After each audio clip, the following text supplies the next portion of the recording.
आज हम जिस फाउंड फुटेज केस स्टडी का डीप डाइव करने वाले हैं ना, वो सच में किसी के भी रोंगटे खड़े कर सकती है। ये बात है द हॉन्टिंग ऑफ रोहान की। एक ऐसा लड़का जिसने सुपरनैचुरल चीजों को सीधे चैलेंज किया और नतीजा सिर्फ उसका एक लावारिस कैमरा पीछे छूट गया। इस पूरे एक्सप्लेनर में हम एक एक करके उन सारे सबूतों को देखेंगे जो उस रात वहां रिकॉर्ड हुए थे। तो चलिए बिना किसी देरी के सीधे इस मिस्ट्री में उतरते हैं। और शुरुआत ही हम इस डिस्टर्बिंग ऑडियो रिकॉर्डिंग से करेंगे। अब अगला कौन आएगा? उस अकेले पड़े कैमरा में जो सबसे आखिरी आवाज रिकॉर्ड हुई थी ना, वो यही थी। ये कोई नॉर्मल सवाल नहीं लगता, ये एक ओपन चेतावनी जैसी है। आखिर उस रात ऐसा क्या घटा जिसने इतने कॉन्फिडेंट लड़के को हवा में गायब कर दिया? इसको समझने के लिए हमें थोड़ा पीछे जाना पड़ेगा। तो सबसे पहले बात करते हैं मनहूस हवेली के खौफ की, द विलेज लोर। उस गांव में इस जगह को लेकर एकदम क्लियर रूल था। गांव के बाहर बनी एक जर्जर सी हवेली, जिसे सब मनहूस हवेली कहते थे। और रूल ये था कि जो भी वहां रात बिताने गया, अगली सुबह जिंदा वापस नहीं आया।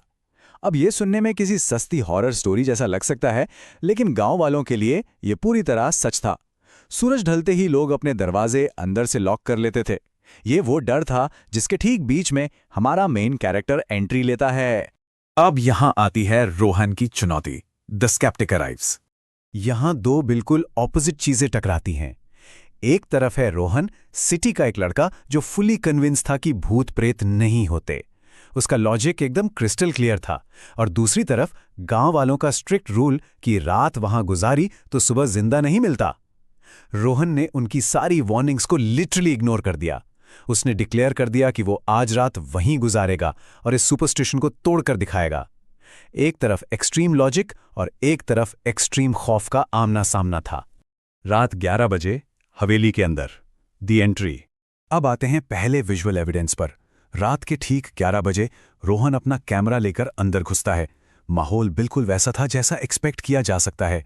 टूटी फूटी दीवारें, हर जगह लटकते हुए जाले, बिखरे हुए कांच। और उसने एक्सप्लिसिटली मेंशन किया कि वहां एक अजीब सी बहुत बुरी बदबू थी, एकदम सफोकेटिंग। फिर भी वो कंप्लीटली कॉन्फिडेंट था। कैमरा ऑन करता है और चिल होकर रिकॉर्ड करता है कि देखो दोस्तों, यहां डरने जैसा कुछ नहीं है।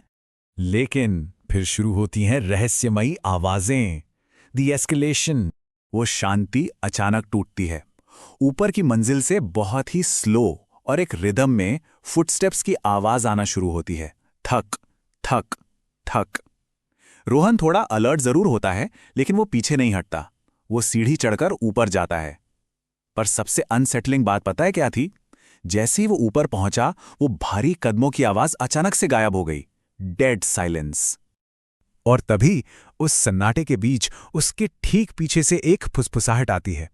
तो यहां क्यों आया है? ये हवा का कोई आम शोर नहीं था।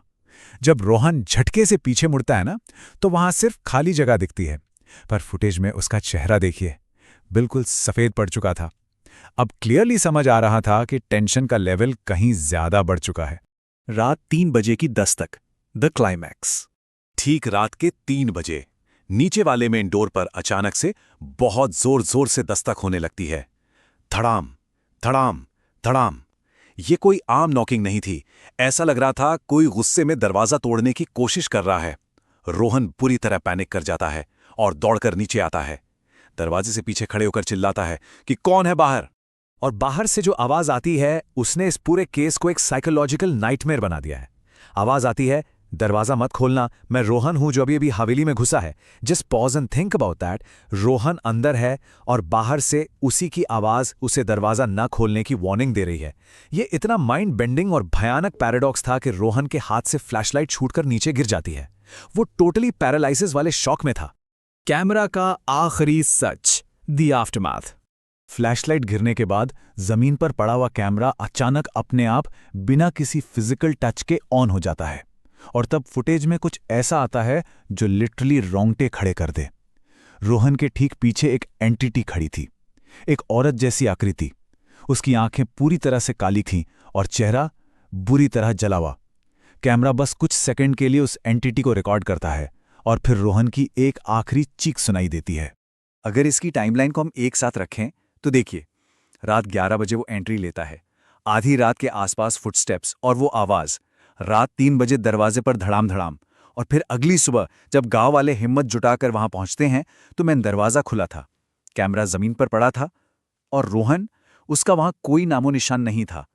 और वही फुटेज हमें वापस इसी सवाल पर लाकर खड़ा कर देती है, अब अगला कौन आएगा? जिस सच को साबित करने रोहन गया था वो आज खुद एक एविडेंस बनकर रह गया है। ये बस उस खाली हवेली की गूंज नहीं है, बल्कि एक थॉट है जो कहीं ना कहीं माइंड में रह जाता है। क्या वाकई कुछ ऐसी दहलीज होती हैं जिन्हें हमें लांघने की कोशिश नहीं करनी चाहिए? इस आखिरी थॉट के साथ ही हमारा ये डीप डाइव विश्लेषण यहीं खत्म होता है। इस सफर में साथ जुड़े रहने के लिए बहुत बहुत शुक्रिया।